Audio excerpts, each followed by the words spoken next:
జై బీజేపీ, జై బీజేపీ, జై బీజేపీ, జై బీజేపీ. భారత్ మాతా కీ జై, భారత్ మాతా కీ జై. మాతరం మాతరం వందే మాతరం, మాతరం మాతరం వందే మాతరం. భారత్ మాతా కీ జై. జై బీజేపీ, జై బీజేపీ, జై బీజేపీ, జై బీజేపీ, జై బీజేపీ, జై బీజేపీ. నరేంద్ర మోడీ నాయకత్వం, నరేంద్ర మోడీ నాయకత్వం, నరేంద్ర మోడీ నాయకత్వం, వర్మ గారి నాయకత్వం, వర్మ గారి నాయకత్వం, వర్మ గారి నాయకత్వం. జై బీజేపీ, జై బీజేపీ, జై బీజేపీ, జై బీజేపీ.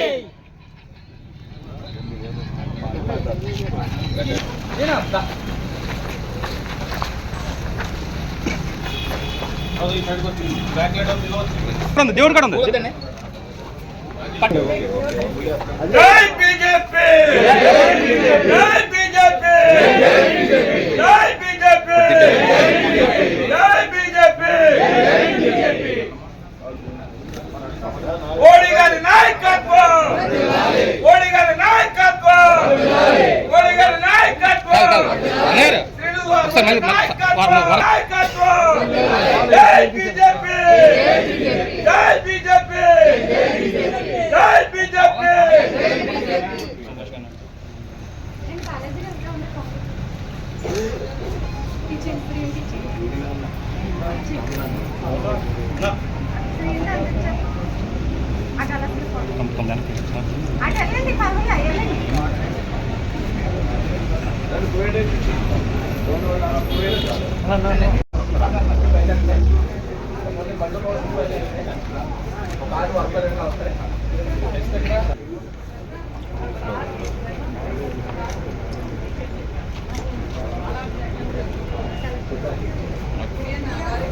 ఏంటి సార్, ఏంటి సార్?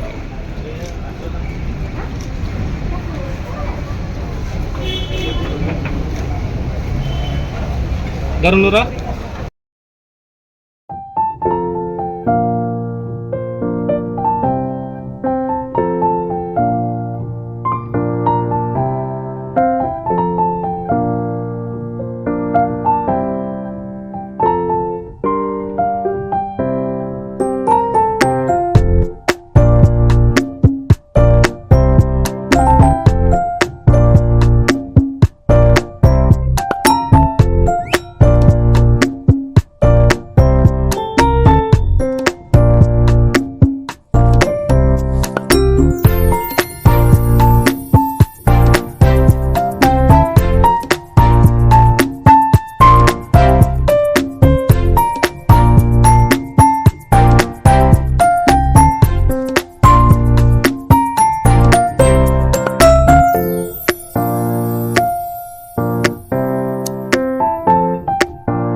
ఏర్పాటు చేయడం జరిగింది. ఈ కార్యక్రమానికి ముఖ్య అతిథిగా కేంద్ర మంత్రి వారు భూపతిరాజు శ్రీనివాసరావు గారు, అలాగే పెద్దలు పాకా సత్యనారాయణ గారు, అలాగే పౌర అధ్యక్షుడు తాతాజీ గారు, అలాగే అసెంబ్లీ కన్వీనర్ కాయితి సురేంద్ర గారు, ఇక్కడ పట్టణ అధ్యక్షులు ప్రసాద్ గారు, అలాగే శివ గారు, అలాగే సుభాష్ రాజు గారు, అందరూ కూడా పార్టీ కార్యకర్తల మధ్యలో ఈ పండుగ వాతావరణంలో పార్టీ ఆవిర్భావ దినోత్సవం ఇక్కడ మేము చేసుకోవడం జరుగుతుంది. అందరికీ తెలుసు, ఈవేళ భారతీయ జనతా పార్టీ ఒక అభివృద్ధి చెందిన పార్టీగా ఏదైతే 45 సంవత్సరాలకు అడుగు పెట్టింది, 2 పార్లమెంట్ సీట్ల నుంచి ఈవేళ 300 పైసలుగా పార్టీ ఎదిగింది అంటే అది కార్యకర్తల కృషి. పార్టీ ఏదైనా భారతీయ జనతా పార్టీ కార్యకర్త ఆధారిత పార్టీ అని తెలియజేసుకున్నాము. అలాగే ఈవేళ కేంద్రంలో మన నరేంద్ర మోడీ గారు ఈవేళ మన దేశాన్ని ప్రపంచ స్థాయిలో ఒక ఉన్నత దేశంగా తీసుకువెళ్లిన నాయకుడు ఈవేళ ప్రధానమంత్రి నరేంద్ర మోడీ గారు.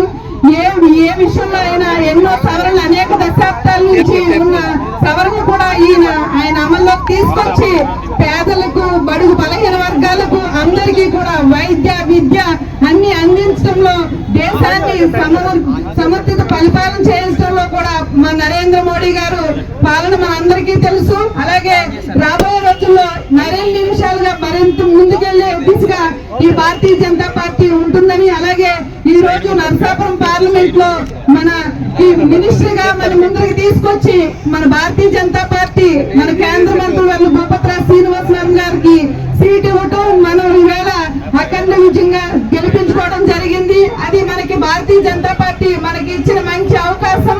అలాగే వారి పార్లమెంట్ లో ఒక రోడ్ల విషయంలోనే కాదు, వైద్య విషయంలోనే కాదు, సిఎస్ఆర్ ఫండ్స్ నిధులు తేవడంలోనే కాదు, ఆయన ఈ 9 నెలల కాలంలోనే అభివృద్ధి దిశగా చేస్తున్నారు అంటే ఇది భారతీయ జనతా పార్టీ కృషి, భారతీయ జనతా పార్టీ ఇచ్చే మనకి మద్దతుగా మనం తెలియజేసుకుంటున్నాను. అలాగే ఈ రోజు ఈ కార్యక్రమాన్ని ఉద్దేశించి ఇక్కడ పెద్దలు పాకా సత్యనారాయణ గారు మాట్లాడవలసిందిగా కోరుతున్నాను.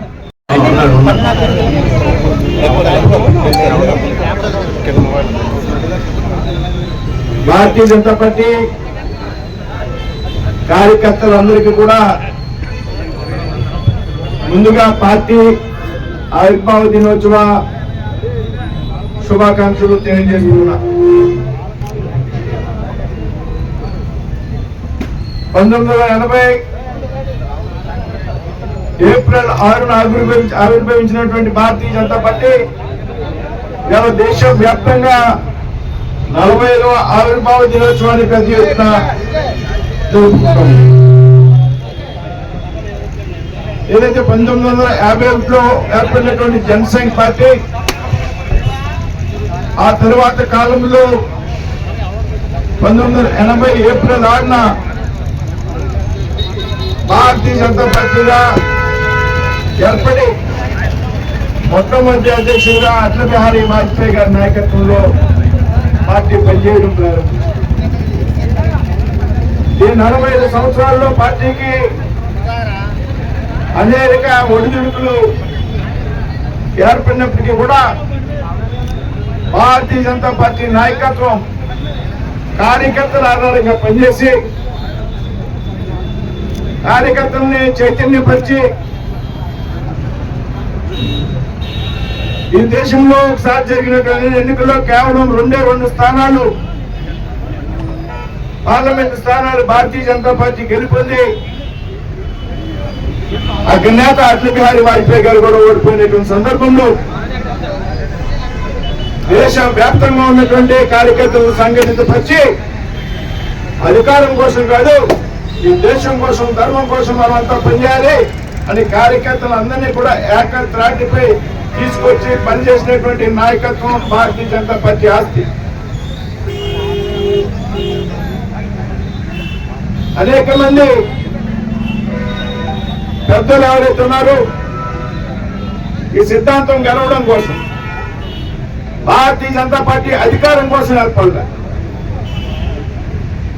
భారతీయ జనతా పార్టీకి అధికార వ్యామోహం లేదు. నాయకత్వాన్ని,